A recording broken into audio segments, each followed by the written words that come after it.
pessoal, tudo bem com vocês? Eu sou a professora Franciane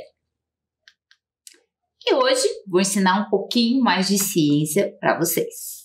Vamos organizar os materiais? Então, primeiro de tudo, o seu caderno ou as suas folhas de papel. Importante sempre anotar as informações da aula.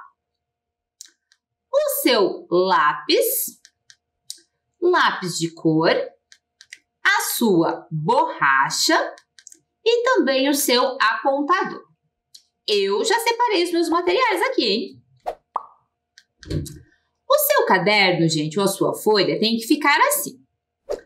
A data, então peça ajuda para um adulto, pergunte qual é a data.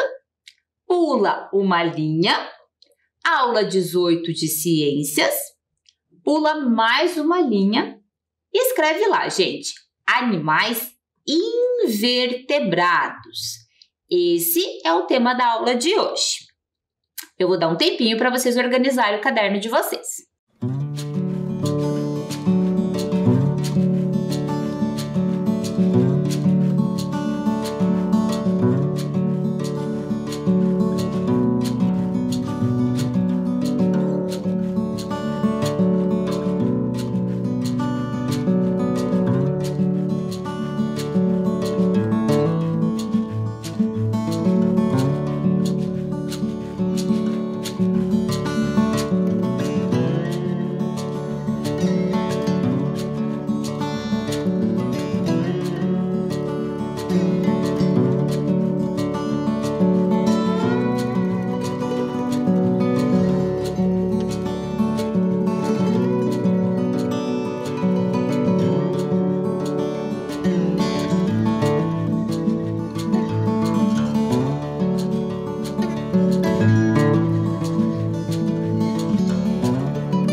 Conseguiram? Deixaram bem organizado o caderno de vocês? Então, como de costume, vamos relembrar as aulas passadas, tá? Na aula passada, a professora pediu para vocês imaginarem uma situação onde a família de vocês foi no mercado e armazenaram as compras sem nenhum critério. Exemplo: sabão em pó na geladeira, queijo no armário de limpeza, o peixe no guarda-roupa, a melancia no banheiro. Deixaram, né, as coisas todas fora do lugar. Vocês fizeram isso sem estabelecer nenhuma semelhança ou diferença entre os objetos agrupados. Se vocês fizerem isso, gente, a vida doméstica seria uma confusão. Alguns produtos estragariam e encontrar um objeto necessário poderia levar horas. Então, na arrumação de compras do mercado, a gente sempre busca organizar e classificar, né, e ordenar os objetos. A atividade de classificar faz parte das estratégias humanas de sobrevivência e organização da vida e do conhecimento. Então, ali, eu dei como exemplo, né, a organização dos brinquedos. Então, quando a gente vai no mercado, a gente organiza as compras, vocês deveriam organizar os brinquedos de vocês, porque quando você organiza, tudo fica mais fácil de ser encontrado.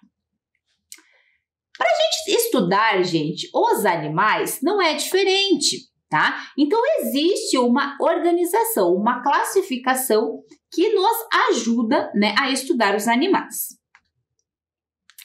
Existe uma característica que é comum a todos os animais, que é o ciclo de vida, tá? Então, qual é, né, esse ciclo de vida que a gente fala? Todo animal, gente, primeiro nasce, ele cresce, ele reproduz, né? Deixa outros filhotes e ele morre, tá? Então, todo ser vivo, né, passa por esse ciclo de vida. Então, isso é uma característica em comum a todos os animais, todos os seres vivos. Depois eu pedi, gente, pra gente brincar um pouquinho, tá? Sobre o que o bicho faz. Eu passei aqui alguns animais para vocês, tá? O jacaré, cigarra, caracol, borboleta, pássaro, canguru, baleia e lagarta. E vocês tinham que montar, gente, um quadro, né? E colocar o que os bichos fazem, né? Então, vocês colocaram lá, né? Na sequência ali, o animal que voa, o animal que pula, o animal que arrasta, o animal que nada, tá? E vocês preencheram ali aquele quadro. Tá? Então, vocês perceberam que só ali naqueles exemplos que a professora deu, já é possível a gente classificar os animais. Nós podemos classificar eles também pelas características que eles têm em comum, tá? Então, por exemplo, cobertura do corpo, né? Então, se ele tem pelo, se ele tem pena, se ele tem escamas. Pela alimentação, né? Se o animal ele é herbívoro, que só se alimenta de plantas, se o animal é carnívoro, só se alimenta de carne, ou se ele é onívoro, que se alimenta dos dois. Ou também pela reprodução, tá? Então, animais que colocam ovos, animais onde o filhote se desenvolve dentro, né, da barriga da mamãe, tá? E podemos também classificar ali conforme o habitat. O habitat é o local onde esse animal vive, né? Então, se ele vive num deserto, se ele vive num ambiente aquático, numa floresta tropical. Então, existem várias formas da gente classificar os animais. E eu pedi, gente, para você criar um jogo da memória. Vocês lembram disso? Tá? Então, vocês tinham que colocar, né? São duas cartas correspondentes ali no jogo da memória. Lembram disso? O jogo da memória tem que ser as duas iguais. Nesse caso, gente, vocês iriam usar cartas diferentes, mas falando do mesmo animal. Então, numa carta, o nome e o desenho do animal, e na outra carta, a cobertura do corpo, a alimentação e o habitat, tá? Então, essas duas cartas tinham que ser correspondentes. E você, montando esse jogo, ia poder brincar com as pessoas da sua família.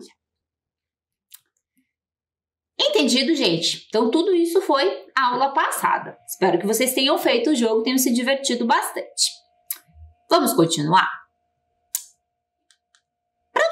Entenderem um pouquinho mais sobre classificação, vamos ouvir uma história. A gente está falando de classificação, o professor vai passar uma história para vocês. Essa é a história da garça e do rinoceronte. Para quem nunca viu, gente, a professora colocou ali a imagem, tá? Então, a imagem da garça, que é uma ave, tá? E o rinoceronte, tá? Então, vamos acompanhar a história, gente? É bem legal essa história, prestem atenção.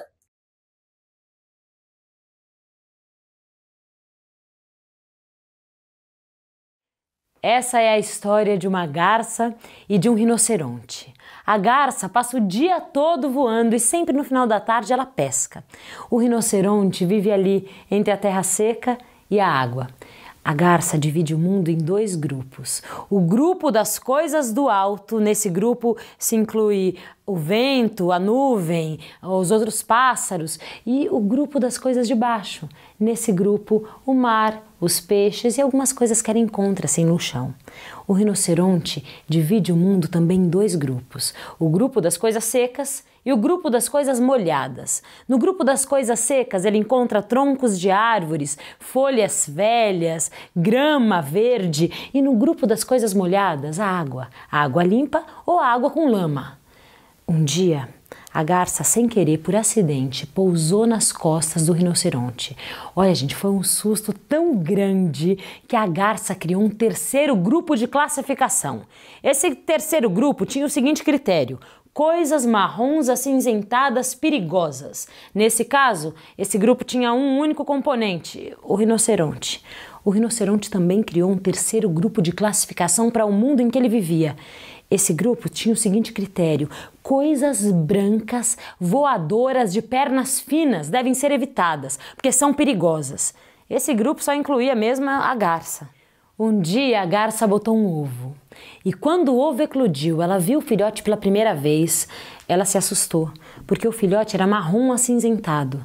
Segundo seu terceiro grupo de classificação para o mundo em que vivia, se tratava de um filhote de rinoceronte. Apavorada, a garça fez o que devia ter feito, pegou o filhote e entregou o filhote para o rinoceronte. O rinoceronte adorou, amou o filhote, criou o filhote com muito amor, com muito cuidado. Tanto cuidado que a garça se sentiu enciumada. Então ela traçou um plano. Ela passou a andar nas costas do rinoceronte sempre que o rinoceronte dormia, porque esse era um modo dela alimentar o filhote. Bom, a partir desse plano a garça teve que alterar o critério de classificação do terceiro grupo. O terceiro grupo passou a se chamar coisas marrons acinzentadas, perigosas, quando acordadas. O rinoceronte se acostumou um pouco àquela garça andando em suas costas e ele também teve que mudar a classificação do terceiro grupo. Sim, porque o filhote cresceu. As pernas do filhote se tornaram pernas finas. O filhote estava cada vez mais branco e já estava começando a voar. Então ele alterou o grupo para coisas brancas de pernas finas, voadoras, perigosas. Exceto quando são filhotes. O tempo passou caprichoso. O filhote crescia cada dia mais forte, com pernas cada dia mais finas, cada dia mais branco e voando de um modo vigoroso. O rinoceronte aprendeu a fingir que dormia com muita perfeição, porque ele passou a gostar da cosquinha que a garça fazia nas suas costas, passou até a achar a garça muito charmosa. A garça desistiu de vez dessa ideia de classificar os perigos do mundo pelas cores. Ela fez um único grupo de classificação que incluía rinocerontes e filhotes de garça. O critério desse grupo também era único. Era um só, dizia assim: aqueles que eu amo. Gostaram, gente? Que história maravilhosa, né? Então vocês perceberam, né, que é possível a gente classificar, né, até as pessoas na nossa vida. Então, pensem, gente. Como você classifica as pessoas na sua vida? Família, amigos, conhecidos. Então você pensa numa pessoa, opa, ela é da minha família, ou ela é um amigo, ela é um conhecido, né? Então como que você usa essa classificação na sua vida? Como você classifica, gente, as suas brincadeiras favoritas? Por exemplo, essa eu gosto muito, essa eu gosto mais ou menos, essa eu não gosto. Como que você classifica essas brincadeiras? Como você classifica os seus brinquedos favoritos? Não, eu gosto muito desse brinquedo aqui. Esse aqui eu gosto um pouquinho menos, esse aqui um pouquinho menos. E com o passar do tempo, vocês vão percebendo que essa classificação ela vai mudando, tá? Então vocês vão crescendo e a classificação ali dos brinquedos preferidos também vão mudando. Como você classifica os seus alimentos favoritos? Nossa, eu gosto muito desse alimento. Esse aqui, gosto mais ou menos. Esse aqui, eu não gosto. Como que é a tua classificação? Vamos brincar um pouquinho de classificar? Então, gente, vamos brincar de classificar os animais. Olha que legal. Então, observem ali aquele quadro. A primeira classificação vai ser aquele animal que você acha bonitinho, você acha fofinho. Quando você pensa no animal bonitinho, fofinho, ai, aquele bem, né, cheio de pelo, aquele que tem uma carinha bonitinha. Enfim, você vai desenhar ali um animal que você acha bonitinho, que você acha fofinho. Depois, você vai desenhar aquele animal que você tem medo. Qual animal que você tem medo? Quando você vê a imagem dele, quando você pensa nele, você já se arrepia todo. Qual animal é esse? Você vai desenhar ali. Qual você tem nojo? Infelizmente, né, gente? Tem alguns animais que a gente tem nojo. Coitadinho do bichinho, né? Mas tem alguns animais que a gente olha e fala, esse animal dá um pouquinho de nojo, tá? Então, você vai colocar ali. E qual você quer conhecer um dia? Eu vou falar para vocês. O meu sonho é ver uma baleia. Essa é a minha vontade, esse é o meu sonho. E você? Você tem vontade de ver uma girafa? Você tem vontade de ver um elefante? Você tem vontade de ver uma onça? Qual animal você tem vontade de ver pertinho? E você vai desenhar ali. A professora vai dar um tempinho para vocês pensarem em fazer os desenhos de vocês.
Conseguiram? Gostaram dessa atividade? Olha como é gostoso a gente ficar pensando nos animais que a gente conhece. Vamos aprender um pouquinho mais sobre eles? Sempre tem coisa interessante para a gente aprender. Vamos lá, gente. Observem essas imagens. O que esses animais têm em comum? O professor vai dar um tempinho para vocês observarem essa imagem e perceber o que esses animais eles têm em comum. Eu já volto.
E aí, perceberam, gente?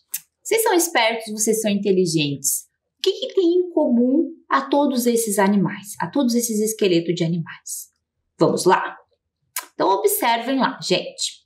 Vocês perceberam que tem um osso principal, na verdade não é um osso, tá? É uma sequência de ossos, comum a todos eles. Olha ali no jacaré. Olha no cachorro.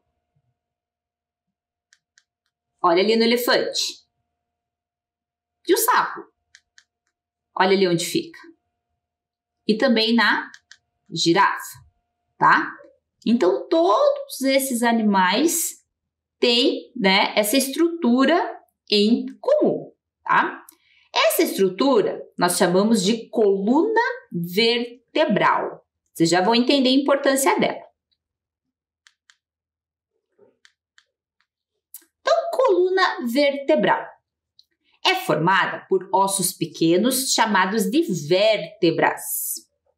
Ela sustenta o corpo de alguns animais e permite realizar movimentos. Existem muitos animais que possuem coluna vertebral, inclusive nós. Ter ou não ter vértebras é característica fundamental, pois é por meio delas que os cientistas classificam os animais vertebrados e os animais invertebrados. Então, nós falamos de classificação e agora a gente vai falar como que os cientistas classificam os animais. Vocês já ouviram uma dessas palavras porque o tema da nossa aula foi animais invertebrados, tá? Então, gente, alguns animais possuem a coluna vertebral, outros não, tá? Então, a classificação que todo cientista usa, tá? Animais vertebrados possuem a coluna vertebral. Animais invertebrados não possuem a coluna vertebral, tá? Então, animais vertebrados, gente, possuem vértebras que formam a coluna vertebral, cuja função é dar sustentação ao corpo. Exemplo, peixes, aves e mamíferos. Olha ali, gente, o ser humano, tá? Então, possui ali a coluna vertebral e ela está presa no crânio, tá? Então, nós somos seres vertebrados. Existem também os animais invertebrados. São animais que não possuem coluna vertebral e estão em maior quantidade na natureza. Exemplos: baratas, grilos, moscas, libélulas, abelhas, formigas. Então, gente, os animais invertebrados estão em maior quantidade na natureza. E é muito importante falar sobre eles, e a professora vai trazer uma série de coisas interessantes sobre os animais invertebrados. Mais pra frente, a gente vai estudar os vertebrados, tá? Mas a gente vai começar com os invertebrados. Vamos lá? Você já ouviu falar em animais invertebrados? Você já ouviu? Alguns animais que a professora deu de exemplo, você já conhece. Mas vocês sabiam que eles tinham esse nome? Quais as características que eles têm? Você já ouviu falar nisso? Você já viu algum animal invertebrado? Desses exemplos que a professora deu, você já viu algum deles? Como será que eles fazem para se movimentar? Professora, eles não têm a coluna vertebral. Como que eles se movimentam? Vocês perceberam ali, né, que os animais que têm a coluna vertebral, têm os ossos, conseguem andar, e os invertebrados? Como será que eles se movimentam? Como será que eles vivem? Onde será que eles vivem? Quais locais que eles vivem? Escreva ou desenhe um exemplo de animal invertebrado que você conhece, tá? Então, você pode desenhar ou escrever algum exemplo de algum animal que você conhece. A professora vai dar um tempo para vocês.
E aí, fizeram o desenho? Pensaram um pouquinho ali, gente, como é que eles conseguem onde eles vivem, como é que eles se locomovem, né? Eles são bem diferentes, né? Então, vamos conhecer, gente, algumas curiosidades sobre os animais invertebrados. Vamos começar por um que é bem comum. Piolho. Você já teve piolho? Você sabe o que é piolho? A professora já ouvi falar na escola, já ouvi falar, mas não sei o que é, nunca vi. Você sabia que o piolho é invertebrado? Eles são invertebrados. Olha como eles fazem parte do nosso dia a dia. Então, para quem não conhece, né, vamos lá aprender um pouquinho mais sobre eles. De olho no piolho. De repente, a cabeça coça daqui, coça dali. Será que é piolho? Quando a gente observa com uma criança, né, um adulto coçando muito a cabeça, a gente já faz a brincadeira, né? Será que é piolho? O que é piolho? O piolho é um inseto bem pequeno que vive entre os cabelos e dá muita coceira. Ele se alimenta do sangue que suga da sua cabeça. Por isso coça. Quando um deles aparece, na certa, muitos outros vêm por aí, pois uma única fêmea pode pôr 140 ovos, que são chamados de lêndias. Olha lá, gente, uma fêmea que esteja na cabeça já coloca 140 ovos. Mas como se pega o piolho? Professora, da onde que ele vem esse piolho? Como que eu evito de pegar esse piolho? Por serem insetos muito ativos e se movimentarem com muita rapidez, os piolhos podem passar de uma pessoa para outra com muita facilidade. As crianças em idade escolar de 3 a 10 anos são muito mais afetadas. Quais sintomas? Começa com uma coceira leve, que depois se torna um grande desconforto. Se a coceira for constante, pode causar feridas no couro cabeludo. Para não pegar piolho, evite contato com presilhas, escovas, bonés e travesseiros de outra pessoa. Manter os cabelos sempre lavados e prendê-los somente quando estiverem secos. Peça para uma pessoa adulta de sua família sempre examinar a sua cabeça para ver se tem algum piolho ou lêndia. Tá? Então, aqui algumas dicas, gente, de como a gente evita de pegar piolho. Então, como ele é um inseto muito ativo, ele pode pular de uma cabeça para outra, tá? Então, por isso que a gente precisa ter alguns cuidados. Então, não usar, gente, escova, nem presilha, né? De outras pessoas, tá? Principalmente na escola, né? Porque pode acontecer do coleguinha estar com piolho e acabar passando para você. Então, continuando falando sobre esse assunto, sobre invertebrados, eu trouxe, gente, um texto muito legal da ciência hoje das crianças, tá? A professora já passou um pouquinho sobre esse texto, sobre esse site para vocês. Então, se vocês puderem entrar nesse site, pesquisarem conteúdos, gente, é bem interessante, tá? Então, acompanhe ali o texto com a professora. Ah, se eu te pego, sua barata, é o nome do texto. Prestem atenção lá na leitura. Sempre gostei de insetos. Talvez a ideia de que alguns de nós dão sorte, como os gafanhotos e grilos, tenha feito com que, desde criança, eu os procurasse por todos os lados. Com os meus amigos, competia para saber quem coletava maior número deles. Outros insetos também eram apreciados, como os vagalumes. Com o vidro na mão, saíamos à procura dos pequenos pontos verdes luminosos que cintilavam nos jardins em todos os cantos escuros da rua. Afinal, tínhamos verdadeiras lanternas que piscavam de forma descontrolada e cada vez mais intensas. E as borboletas? No início da floração das laranjeiras, lá estavam, de todas as cores e tamanhos, irresistíveis. O mesmo para os besouros. E quanto maiores, mais desejados por nós. Besouros verdes, amarelos, azuis, vermelhos, com ou sem chifres, e sempre fortes, capazes de puxar até mesmo os nossos carrinhos de brinquedo. As baratas existem há pelo menos 300 milhões de anos e são vencedoras na época da sobrevivência em nosso planeta. Porém, outros insetos, como pernilongos e percevejos, não víamos com bons olhos. Ambos eram sugadores de sangue e capazes de transmitir doenças que podiam nos matar. Apesar de caçados por mim e por meus amigos, os insetos sempre venciam, pois cada vez estavam em maior número. São grandes vencedores e não é de hoje. Tem uma história de evolução que remonta a mais de 400 milhões de anos e formam um grupo de invertebrados que obteve muito sucesso. Em 2 momentos da história da Terra, os insetos mostraram ampla diversidade e transformação.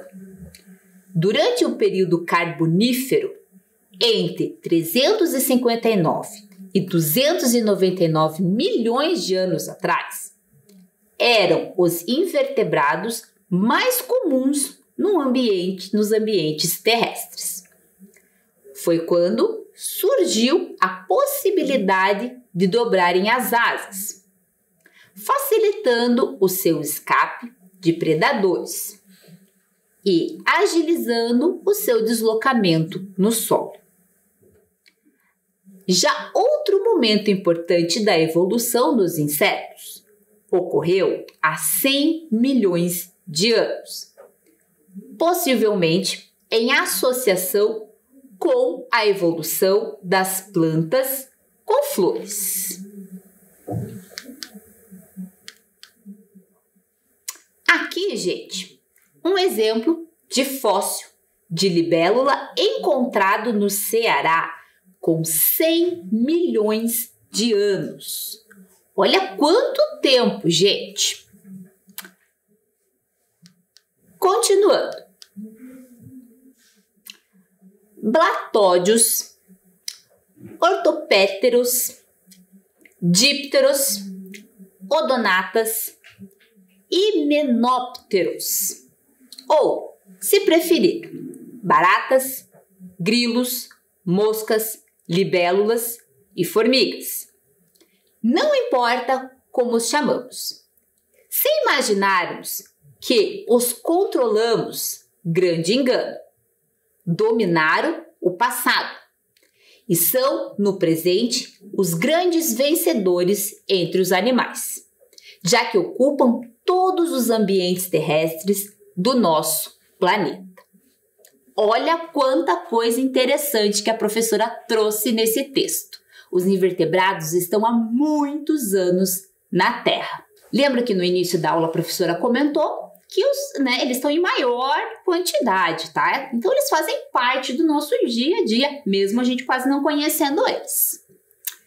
Então a aula de hoje foi sobre animais invertebrados. A professora trouxe muita coisa interessante para vocês. Aguardo vocês na próxima aula. Tchau!